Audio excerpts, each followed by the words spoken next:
Mi nombre es Esteban Morales Ruiz y durante 17 años operé grúas de rescate en el corredor nocturno del periférico de la Ciudad de México. Trabajé para una compañía de asistencia vial que prefiero no nombrar, cubriendo el turno de madrugada desde las 10 de la noche hasta las 6 de la mañana. He visto de todo en esas carreteras: accidentes devastadores, vehículos incendiados, conductores en situaciones extremas.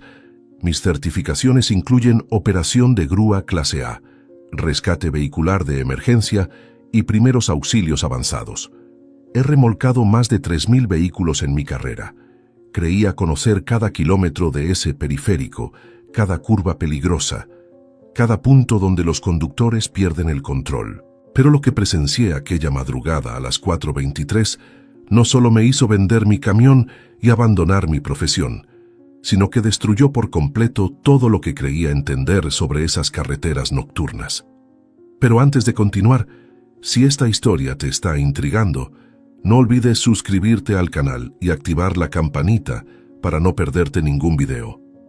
Y por favor, déjame en los comentarios desde qué ciudad me estás viendo y si alguna vez has trabajado en asistencia vial o transporte nocturno. Me encanta conocer las experiencias de todos ustedes. Ahora sí, sigamos con lo que sucedió aquella noche.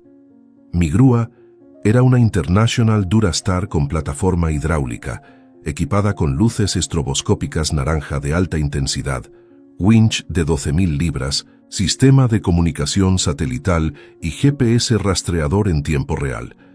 La cabina tenía calefacción que nunca funcionaba bien, un termo industrial de café que rellenaba 3 veces por turno, y una radio de banda CB que mantenía encendida toda la noche para comunicarme con otros operadores y despachadores. El tablero de instrumentos brillaba con luz verde fosforescente y el olor característico de la cabina era una mezcla de diésel, aceite hidráulico y el ambientador de pino barato que colgaba del espejo retrovisor. Las ventanas siempre tenían una ligera película de polvo por fuera y condensación por dentro durante las madrugadas frías. El periférico a esas horas es un lugar peculiar. Las 6 carriles en cada dirección que durante el día están atascados con tráfico se convierten en extensiones oscuras y casi vacías después de las 2 de la mañana. Solo pasan algunos tráilers de carga, taxis nocturnos que regresan de sus turnos y ocasionalmente algún conductor que viene de una fiesta o regresa tarde del trabajo. Las luces de sodio de alta presión crean ese característico resplandor amarillo anaranjado que hace que todo se vea irreal, casi cinematográfico. Los puentes peatonales abandonados proyectan sombras geométricas sobre el asfalto. A lo lejos, siempre se ve el resplandor difuso de la ciudad que nunca duerme completamente. Mi trabajo consistía en patrullar un sector específico de 25 kilómetros del periférico sur, desde la salida de Tlalpan hasta San Jerónimo. Cada noche realizaba el mismo recorrido entre 8 y 10 veces, ida y vuelta, manteniendo velocidad constante de 60 kilómetros por hora en el carril de baja velocidad, con las luces estroboscópicas encendidas en modo intermitente. Mi radio permanecía sintonizada en la frecuencia de emergencias y el despachador central me asignaba servicios según la ubicación. Los tipos de llamadas eran predecibles: ponchadura de llanta, batería descargada, falta de combustible, colisiones menores, vehículos descompuestos. Cada servicio seguía un protocolo estándar que había ejecutado cientos de veces. Aquella noche en particular había comenzado como cualquier otra. El aire estaba especialmente frío para ser temporada de secas, con esa humedad característica que viene antes del amanecer. Había atendido 3 servicios rutinarios: una camioneta con problemas de transmisión cerca de Insurgentes, un sedán sin gasolina en Viaducto y un taxi con ponchadura doble cerca de Universidad. Eran las 3:42 de la madrugada cuando terminé el último servicio. Mi siguiente patrullaje me llevaría de regreso hacia el sur, pasando por la zona de San Jerónimo, donde el periférico se vuelve más solitario, bordeado por áreas menos pobladas y algunos terrenos baldíos. Conducía en el carril central, con las ventanillas apenas entreabiertas porque la calefacción estaba fallando y necesitaba mantenerme despierto con el aire frío.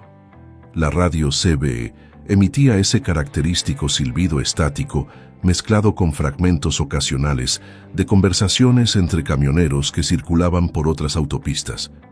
El término de café estaba vacío y pensaba en detenerme en el siguiente Oxxo que encontrara. Mis ojos escaneaban automáticamente los carriles, los costados del camino, cualquier señal de vehículos detenidos o conductores en problemas. Después de 17 años, ese escaneo visual se había vuelto completamente instintivo, casi como respirar. Fue entonces cuando vi el coche. Estaba completamente detenido en el carril de alta velocidad, con las puertas del conductor y del copiloto completamente abiertas. Un Nissan Versa blanco, modelo reciente, con las luces interiores encendidas, pero sin luces de emergencia activadas. No había triángulos de seguridad colocados, no había nadie visible alrededor del vehículo. La escena me hizo reducir la velocidad inmediatamente y activar todas mis luces estroboscópicas en modo de emergencia total. Me acerqué por detrás, posicionando mi grúa diagonalmente para crear una zona de seguridad, siguiendo el protocolo estándar de protección de escena. Activé mi radio portátil y reporté la situación al despachador. Central, aquí Unidad 14. Tengo vehículo abandonado en Periférico Sur, kilómetro 18.3, carril izquierdo. Nissan Versa blanco, puertas abiertas, sin ocupantes visibles, procediendo a inspección de seguridad. La respuesta llegó con el habitual chasquido estático. Recibido Unidad 14, proceda con precaución. Notificando a patrulla de zona. Bajé de mi cabina llevando mi linterna táctica de alta potencia y mi chaleco reflectante. El frío de la madrugada me golpeó inmediatamente y noté algo extraño en el ambiente. Había una niebla ligera que no había estado presente minutos antes, creando halos difusos alrededor de las luces del periférico. El silencio era absoluto, sin el habitual sonido distante de tráfico que siempre se escucha incluso en las horas más tranquilas. Mis botas resonaban en el asfalto mientras me acercaba al vehículo abandonado. La puerta del conductor estaba abierta en un ángulo de aproximadamente 70 grados. La llave aún estaba en el encendido, en posición de apagado. El cinturón de seguridad colgaba sin abrochar. En el asiento del conductor había un bolso de mujer, parcialmente abierto, con un celular visible en el interior. La pantalla del teléfono estaba apagada. El tablero del vehículo mostraba el indicador de combustible en 3/4 de tanque. La transmisión estaba en posición de estacionamiento. Todo el interior del coche parecía en perfecto orden, sin señales de forcejeo, sin objetos tirados, sin nada fuera de lugar. Me moví hacia la puerta del copiloto, también completamente abierta. Aquí encontré algo que me hizo detenerme. En el asiento había una chaqueta de hombre, cuidadosamente doblada, como si alguien la hubiera dejado ahí intencionalmente antes de salir. Pero lo que me perturbó fue la temperatura del asiento. Toqué el material con el dorso de mi mano y estaba completamente frío, como si llevara horas expuesto al aire nocturno. En mis años de experiencia, sabía que un vehículo abandonado recientemente mantiene calor residual del sistema de calefacción y de los ocupantes durante al menos 20 a 30 minutos. Este coche estaba tan frío como si llevara horas detenido, pero el motor aún emitía tic-tacs metálicos de enfriamiento reciente. Iluminé el interior con mi linterna, revisando el asiento trasero. Completamente vacío. Ninguna señal de equipaje, ninguna pertenencia personal más allá del bolso y la chaqueta. Los seguros de las puertas traseras estaban activados desde el interior. Las ventanillas estaban completamente cerradas. Rodeé el vehículo completo, revisando cada ángulo. No había daños visibles en la carrocería, no había marcas de colisión, los neumáticos estaban en perfecto estado con presión adecuada. El capó estaba frío al tacto. Regresé a mi grúa para reportar los hallazgos cuando noté algo en mi espejo lateral. La niebla se había vuelto considerablemente más densa. Ya no podía ver claramente más allá de 50 metros en ninguna dirección. Las luces del periférico creaban columnas difusas de luz amarillenta que se perdían en la bruma. Esta niebla no era normal para esta zona ni para esta época del año. El periférico sur rara vez experimenta niebla densa, y cuando lo hace es gradual y predecible. Esta había aparecido en cuestión de minutos, como si se hubiera materializado de la nada. Contacté nuevamente al despachador. Central, Unidad 14. Niebla densa en mi ubicación. Visibilidad reducida a menos de 50 metros. Vehículo abandonado. Parece llevar varias horas aquí, pero motor muestra signos de uso reciente. Pertenencias personales dentro, incluyendo bolso con celular. Sin señales de los ocupantes. Solicito presencia de patrulla policial para investigación adicional. La respuesta del despachador tardó más de lo habitual. Cuando finalmente llegó, su voz sonaba extraña, distorsionada por estática inusual. Unidad 14, patrulla en ruta. ETA 20 minutos. Mantenga posición y documente la escena. ¿Puede confirmar su ubicación exacta? Revisé mi GPS. La pantalla parpadeaba erráticamente, mostrando mi ubicación, pero con el mapa base completamente en blanco, como si los datos del satélite no estuvieran cargando correctamente. Central, GPS, presenta fallas en lectura de mapas.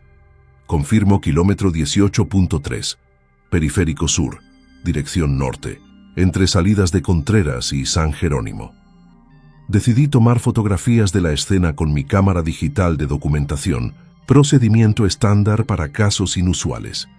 Tomé imágenes del vehículo desde todos los ángulos, del interior, de las puertas abiertas, de las pertenencias en los asientos.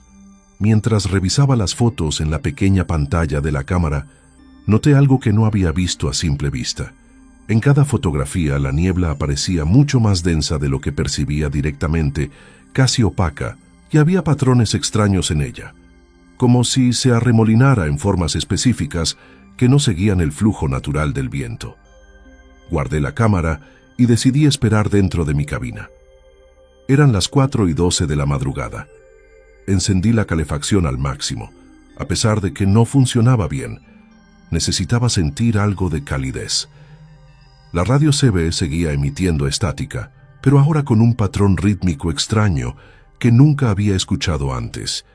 Intenté cambiar de canal, pero todos producían la misma estática pulsante. Apagué la radio. El silencio que siguió fue absoluto y profundamente perturbador. Normalmente, incluso en las madrugadas más tranquilas, hay sonido ambiental. El zumbido distante de tráfico en otras vías, el viento contra la estructura de puentes, el ocasional ladrido de perros en colonias cercanas. Pero en ese momento no había absolutamente nada. Solo mi respiración y el ocasional crujido del metal de mi grúa enfriándose. Miré hacia el Nissan abandonado. Las luces interiores seguían encendidas, proyectando un resplandor amarillento débil que la niebla convertía en una mancha luminosa borrosa. Entonces vi movimiento. Algo cruzó entre mi grúa y el coche abandonado. Una sombra, o tal vez una figura moviéndose de manera extraña, no caminando exactamente, sino deslizándose con un movimiento fluido que no correspondía a pasos humanos normales. Agarré mi linterna y salí de la cabina nuevamente, esta vez con el corazón acelerado. ¿Hay alguien ahí?, grité, mi voz siendo absorbida inmediatamente por la niebla sin producir eco alguno. Iluminé el área entre los vehículos. Nada, solo niebla arremolinándose. Pero entonces escuché algo que me heló la sangre. El sonido de metal arrastrándose sobre asfalto, un chirrido agudo y rítmico que venía desde algún lugar en la niebla, imposible de localizar con precisión. Me acerqué al Nissan nuevamente, esta vez con todos mis sentidos en alerta máxima. Examiné el suelo alrededor del vehículo con la linterna. No había marcas de arrastre, no había señales en el asfalto, pero el sonido continuaba, ahora pareciendo venir desde más adelante en el periférico, adentrándose en la niebla. Contra mi mejor juicio profesional decidí seguirlo. Caminé aproximadamente 30 metros hacia adelante, manteniendo mi grúa y el Nissan apenas visibles detrás de mí. El sonido de arrastre metálico se detuvo abruptamente. La niebla aquí era tan densa que mi linterna apenas penetraba 2 metros adelante. Fue entonces cuando vi algo que no tenía ninguna explicación lógica. Había marcas en el asfalto, no marcas de frenado ni de neumáticos, sino surcos profundos, como si algo pesado con bordes afilados hubiera sido arrastrado por el pavimento. Los surcos formaban un patrón errático, zigzagueante, que se extendía hacia adelante, perdiéndose en la niebla. Pero lo más perturbador era que estos surcos brillaban. Emitían un brillo verdoso muy tenue, casi imperceptible, como si el asfalto hubiera sido químicamente alterado o quemado de alguna manera que producía fosforescencia. Me agaché para examinarlos más de cerca. El asfalto alrededor de los surcos estaba deformado, como si hubiera sido expuesto a calor extremo, pero no había olor a quemado. Toqué uno de los surcos con un dedo enguantado. La superficie estaba fría, anormalmente fría, mucho más que el asfalto circundante. Retiré mi dedo rápidamente cuando sentí un hormigueo eléctrico recorrer mi mano. El sonido de arrastre metálico comenzó nuevamente, ahora definitivamente más adelante. Seguí los surcos luminiscentes, caminando lentamente, cada fibra de mi ser diciéndome que regresara a mi grúa. Pero algo en mi mente profesional necesitaba entender qué estaba causando esto. ¿Qué había dejado al Nissan abandonado con sus puertas abiertas? ¿Qué había creado estas marcas imposibles? Después de caminar aproximadamente 50 metros más, los surcos terminaban abruptamente. No se desvanecían gradualmente, sino que simplemente terminaban, como si lo que fuera que los estaba creando hubiera sido levantado del suelo o hubiera desaparecido. Miré alrededor con mi linterna, el haz de luz apenas cortando la niebla densa. Fue entonces cuando la vi, una figura de pie en medio del carril, aproximadamente 20 metros adelante, completamente inmóvil. La silueta era humana, pero había algo profundamente incorrecto en sus proporciones, demasiado alta, demasiado delgada, con extremidades que parecían demasiado largas. La niebla se arremolinaba alrededor de ella de manera antinatural, como si fuera repelida por su presencia. «¿Necesita ayuda?», grité, mi voz temblando a pesar de mis intentos de mantener compostura profesional. La figura no respondió, no se movió. Iluminé directamente hacia ella con mi linterna táctica de 2000 lúmenes. El haz de luz golpeó la figura, y lo que vi hizo que mi mente se negara a procesarlo completamente. No tenía rostro definible. Donde debería haber características humanas, había solo una superficie lisa y oscura que absorbía la luz en lugar de reflejarla. Sus brazos colgaban a los costados, pero las manos, si es que eran manos, tenían demasiados dedos, cada uno demasiado largo, terminando en puntos que parecían raspar el asfalto. Vestía algo que podría haber sido ropa, pero el material se movía independientemente del viento inexistente, ondulando y fluyendo como si estuviera bajo agua. Di 2 pasos hacia atrás, mi entrenamiento profesional completamente abandonado, reemplazado por puro instinto de supervivencia. La figura inclinó su cabeza, o lo que fuera que tuviera en lugar de cabeza, en un ángulo que ningún cuello humano podría lograr, aproximadamente 90 grados hacia un lado. Entonces comenzó a moverse hacia mí. No caminaba. Se deslizaba, sus pies, si es que los tenía, no tocando el suelo, flotando a centímetros del asfalto. El sonido de metal arrastrándose comenzó nuevamente, pero ahora provenía directamente de ella, como si sus extremidades anormalmente largas estuvieran creando los surcos que había seguido. La velocidad de su acercamiento era imposible de juzgar debido a la niebla y a su movimiento antinatural, pero cada segundo parecía estar más cerca. Me di la vuelta y corrí. Corrí con una intensidad que no había experimentado desde mi juventud, cada músculo bombeando adrenalina pura. La niebla parecía resistirse a mi movimiento, como si estuviera corriendo a través de agua espesa. Detrás de mí, el sonido de metal contra asfalto se intensificó, acompañado ahora por algo más, un sonido que solo puedo describir como respiración mecánica, rítmica y profunda, como un fuelle industrial. Alcancé mi grúa en lo que pareció una eternidad, pero probablemente fueron solo 30 segundos. Salté a la cabina, cerré la puerta con seguro y encendí el motor. Mis manos temblaban tan violentamente que apenas podía sostener el volante. Miré por el espejo retrovisor. La figura estaba ahí, de pie, exactamente donde había dejado mi grúa, inmóvil nuevamente observando. En ese momento supe con absoluta certeza que si no salía de ahí inmediatamente, algo terrible iba a suceder. Metí reversa para poder salir del ángulo diagonal en el que había estacionado. Mientras lo hacía, miré hacia el Nissan abandonado. Las puertas seguían abiertas, pero ahora podía ver algo más. Había una figura sentada en el asiento del conductor. No había estado ahí minutos antes.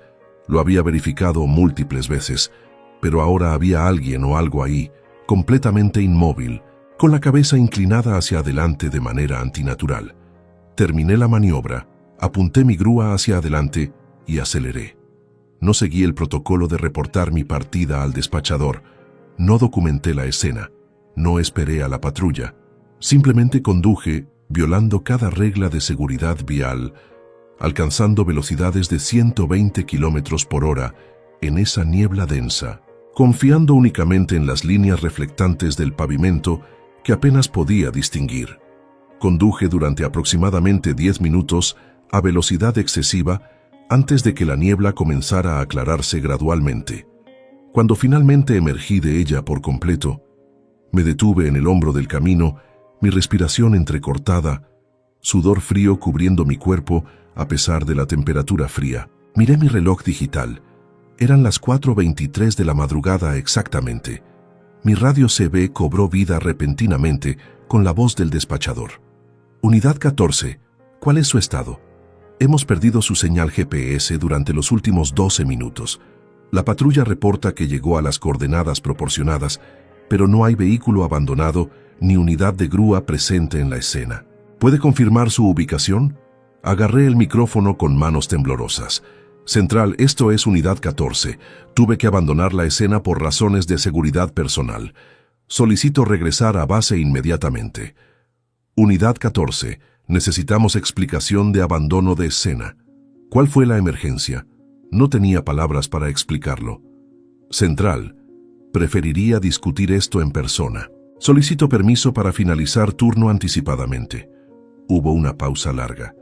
Unidad 14. Permiso concedido. Proceda a base. Gerencia de turno será notificada. Conduje de regreso a la base de operaciones en estado de shock.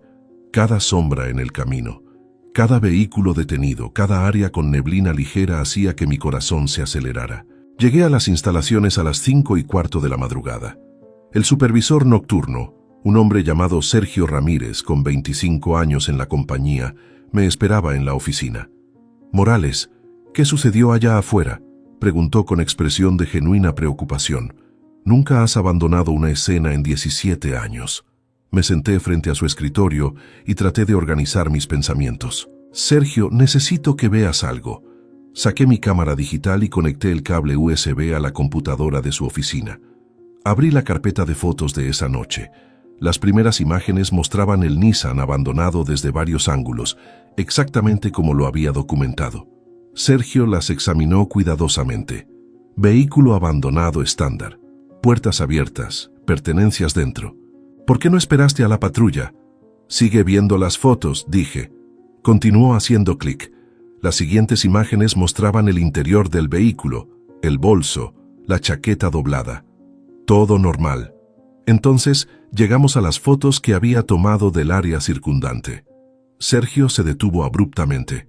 «¿Qué es esto?», preguntó señalando la pantalla. En las fotografías, la niebla aparecía mucho más densa de lo que recordaba. Y dentro de ella, apenas visible pero innegablemente presente, había múltiples figuras. No solo una, sino al menos 6 o 7 siluetas de proporciones anormales, rodeando mi grúa y el vehículo abandonado. No las había visto cuando estaba ahí, pero la cámara las había capturado. «Eso es precisamente por lo que abandoné la escena», respondí. «Y hay más». Seguimos avanzando por las fotos. Las últimas imágenes, las que había tomado justo antes de regresar a mi cabina, mostraban algo que me hizo sentir náuseas al verlas nuevamente. Los surcos luminiscentes en el asfalto estaban claramente visibles en las fotografías, brillando con ese tono verdoso antinatural. Pero más perturbador aún, En una de las imágenes había capturado accidentalmente parte del interior del Nissan a través del parabrisas. En el asiento del conductor, la figura que había visto al final estaba ahí, pero la cámara había capturado más detalles que mis ojos en el momento. No era humana, era algo imitando forma humana, con características que eran fundamentalmente incorrectas. Sergio se recostó en su silla, su rostro pálido. Morales, estas fotos. Esto no puede ser real. Estaba ahí, Sergio. Vi una de esas cosas de cerca. Se movía hacia mí. Tuve que salir de ahí. Sergio me miró con una expresión que nunca le había visto antes, mezcla de miedo y algo más. Reconocimiento, quizás. Necesitas ver algo, dijo finalmente. Se levantó y cerró la puerta de su oficina con seguro. Fue a un archivero viejo en la esquina y sacó una carpeta delgada marcada con una fecha de hace 8 años.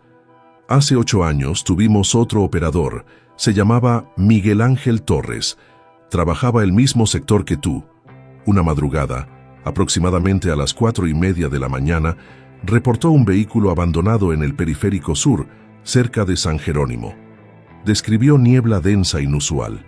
Cuando la patrulla llegó, no encontraron ningún vehículo abandonado ni a Torres. Lo encontramos 3 horas después, estacionado en un área de descanso a 15 kilómetros de distancia, sentado en su cabina, no respondía a llamados de radio. Sergio sacó varios papeles de la carpeta. Cuando finalmente logramos que saliera de la grúa, estaba en estado de shock severo. Balbuceaba sobre figuras en la niebla, sobre cosas que no deberían existir. Renunció ese mismo día, vendió su grúa y nunca volvió. La compañía lo atribuyó a fatiga extrema y posible episodio psicótico. Pero Torres nos dejó algo antes de irse.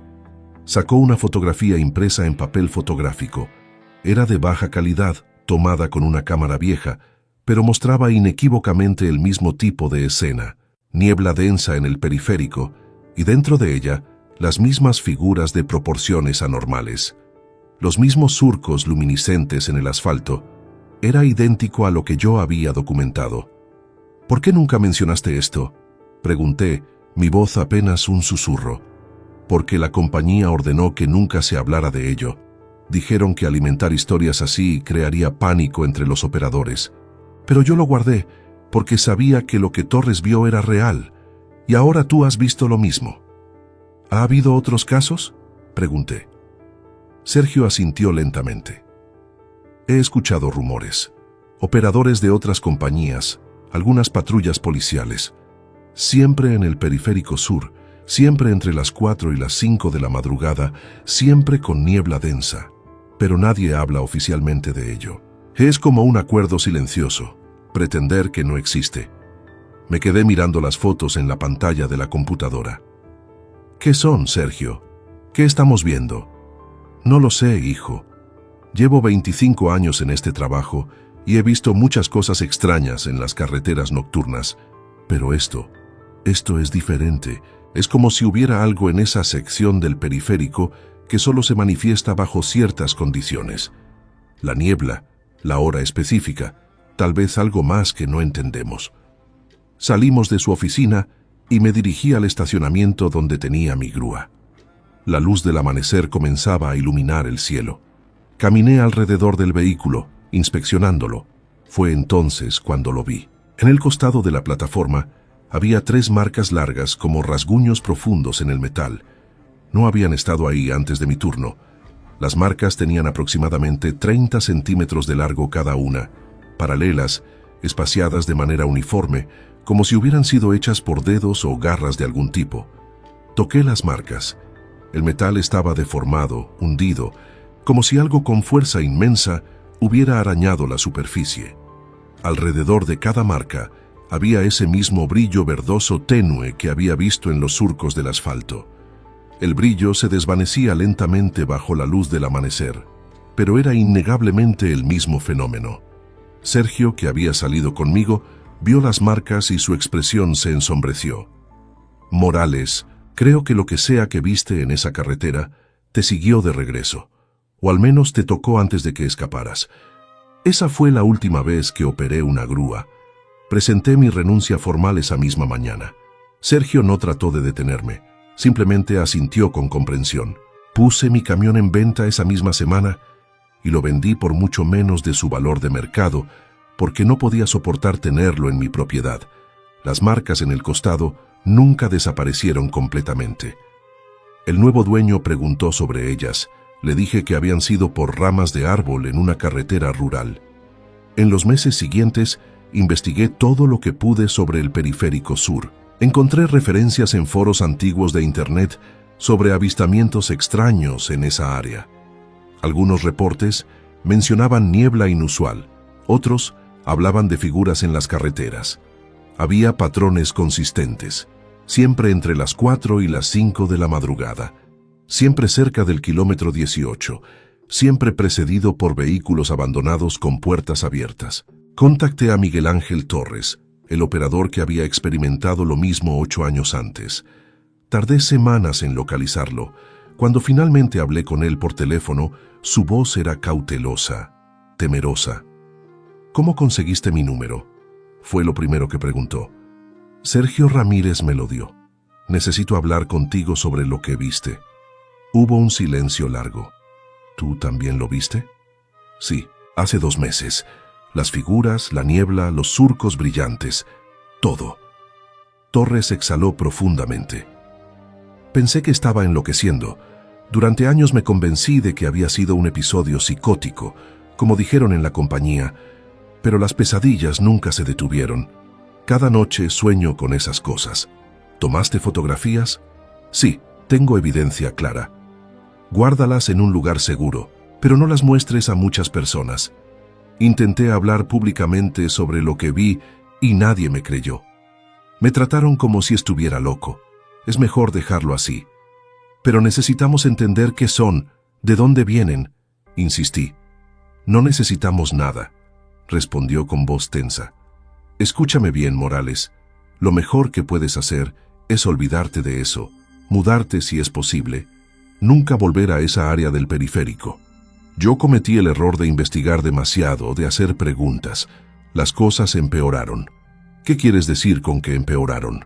Después del incidente comencé a verlas en otros lugares, no solo en el periférico, en estacionamientos vacíos por la noche, en calles oscuras, reflejadas en ventanas. Siempre en mi visión periférica, nunca directamente, como si ahora pudiera percibir algo que antes no podía, o como si ellas supieran que yo las había visto y me estaban vigilando. Su testimonio me aterró porque resonaba con mi propia experiencia. Después del incidente, había comenzado a notar cosas extrañas. Sombras que se movían de manera incorrecta, reflejos en espejos que no coincidían con la realidad, sensaciones de ser observado en lugares donde debería estar completamente solo. Había asumido que era paranoia postraumática, pero hablar con Torres me hizo cuestionar esa explicación. En los meses siguientes, cambié por completo mi vida.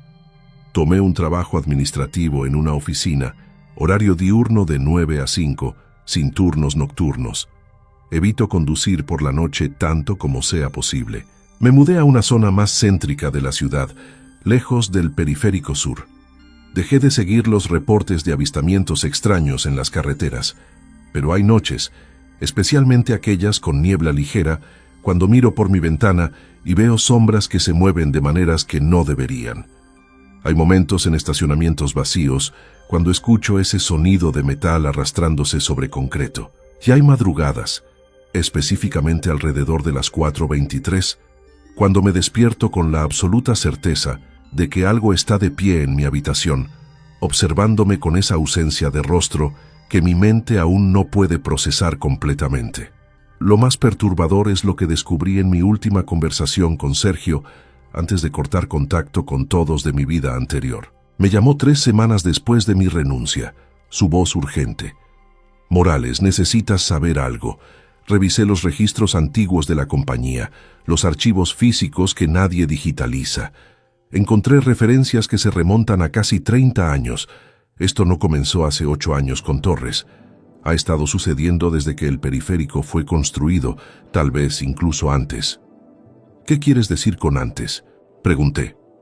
Investigué la historia del área donde ocurrió tu incidente. Antes de que construyeran el periférico, ese terreno era parte de una red de canales y chinampas antiguas. Hay registros coloniales que mencionan desapariciones extrañas en esa zona, viajeros que se perdían en nieblas repentinas y nunca eran encontrados. Y aún más atrás, hay leyendas prehispánicas sobre guardianes de los caminos de los indifuntos, entidades que custodiaban los límites entre diferentes reinos de existencia. Sergio, eso suena a superstición, respondí, aunque mi convicción era débil. Tal vez. O tal vez cuando construyeron el periférico, cuando cortaron a través de ese terreno antiguo, alteraron algo que debió haber permanecido sin tocar. Tal vez esas figuras que vimos han estado ahí mucho más tiempo de lo que pensamos, y solo se vuelven visibles bajo ciertas condiciones que no entendemos. Esa conversación fue la última que tuve con Sergio. Una semana después, me enteré de que había renunciado también, después de 25 años con la compañía. Nadie supo a dónde se mudó. Ahora, sentado en mi apartamento durante otra noche sin dormir, miro las copias impresas de aquellas fotografías que he guardado. Las estudio buscando detalles que pude haber pasado por alto, patrones que puedan explicar lo inexplicable. Pero cada vez que las miro, encuentro algo nuevo que me perturba, una figura adicional que no había notado antes, un detalle en los surcos luminiscentes que sugiere algún tipo de escritura o símbolos, una distorsión en la niebla que parece formar patrones geométricos imposibles. La pregunta que me persigue no es qué eran aquellas entidades. Esa respuesta puede estar más allá de mi comprensión. La pregunta que me quita el sueño es cuántos otros las han visto. ¿Cuántos operadores de grúa, conductores nocturnos, patrulleros, trabajadores de madrugada han presenciado lo mismo y nunca hablaron de ello por miedo a no ser creídos? ¿Cuántas de esas figuras existen en ese tramo del periférico, esperando en la niebla? Y sobre todo, ¿por qué ese lugar específico, esa hora específica? ¿Qué es lo que permite que lo imposible se manifieste en nuestra realidad? Cada vez que escucho sirenas de emergencia en la distancia, especialmente en las madrugadas, me pregunto si otro operador está experimentando ahora mismo lo que yo viví. Me pregunto si verán las mismas figuras de proporciones imposibles, si escucharán el mismo sonido de metal arrastrándose, si sentirán ese terror primordial que no proviene del miedo a la pérdida física, sino del reconocimiento de que el universo contiene cosas que nuestra mente no está equipada para comprender. A veces considero volver. Conducir al periférico sur a las 4 de la madrugada. Estacionarme en el kilómetro 18.3 y esperar a que la niebla llegue. No para confrontar a esas entidades, sino para entender, para documentar más exhaustivamente, para tal vez, finalmente, encontrar respuestas. Pero entonces recuerdo las marcas en mi grúa, recuerdo la sensación de estar siendo cazado por algo fundamentalmente ajeno, y sé que no tengo el coraje. O tal vez es que tengo suficiente cordura para reconocer que algunas cosas no deben ser investigadas más allá de cierto punto. Lo que sé con certeza es que el periférico sur, entre las 4 y las 5 de la madrugada, no es solo una carretera. Es un lugar donde las barreras entre lo que conocemos y lo que no podemos conocer se vuelven permeables. Es un espacio donde operadores como yo, como Torres, como probablemente docenas de otros antes que nosotros, hemos tenido encuentros con algo que desafía toda explicación racional. Y en algún lugar de esa niebla densa, en ese tramo específico de asfalto que brilla con fosforescencia antinatural, esas figuras de proporciones imposibles siguen esperando, observando, tal vez custodiando algo que nunca debimos haber perturbado, tal vez buscando algo que no puedo comprender. Pero definitivamente ahí, tan reales como el volante de mi grúa, tan innegables como las marcas que dejaron en el metal. Esta es mi historia. Esta es la razón por la que vendí mi camión. Esta es la razón por la que nunca volveré a operar una grúa, por la que evito el periférico sur, por la que mantengo luces encendidas en mi apartamento durante toda la noche. No es cobardía, es el reconocimiento profundo y humilde de que hay cosas en este mundo que están más allá de nuestra capacidad de enfrentar, más allá de nuestros protocolos y procedimientos, más allá de nuestras certificaciones y experiencia. Y si algún día te encuentras conduciendo por el periférico sur en la madrugada y ves niebla densa, donde no debería haberla, si escuchas sonidos de metal arrastrándose sobre asfalto, si ves surcos luminiscentes en el pavimento o figuras de proporciones imposibles en tu visión periférica, te ruego que hagas lo que yo hice. No investigues, no intentes entender, simplemente conduce, tan rápido como sea seguro, y no mires atrás, porque algunas certezas, una vez destruidas, nunca pueden ser restauradas, y algunas cosas, una vez vistas, nunca pueden ser olvidadas. Si esta historia te ha impactado tanto como a mí vivirla, te pido que dejes un like en el video y lo compartas con alguien que le gusten estas historias reales e inexplicables. Recuerda suscribirte al canal, porque cada semana subo casos nuevos que desafían toda explicación. Y déjame en los comentarios, ¿crees que hay fenómenos que la ciencia aún no puede explicar? ¿Has experimentado algo similar en tu trabajo? Leo todos sus comentarios. Nos vemos en el próximo video.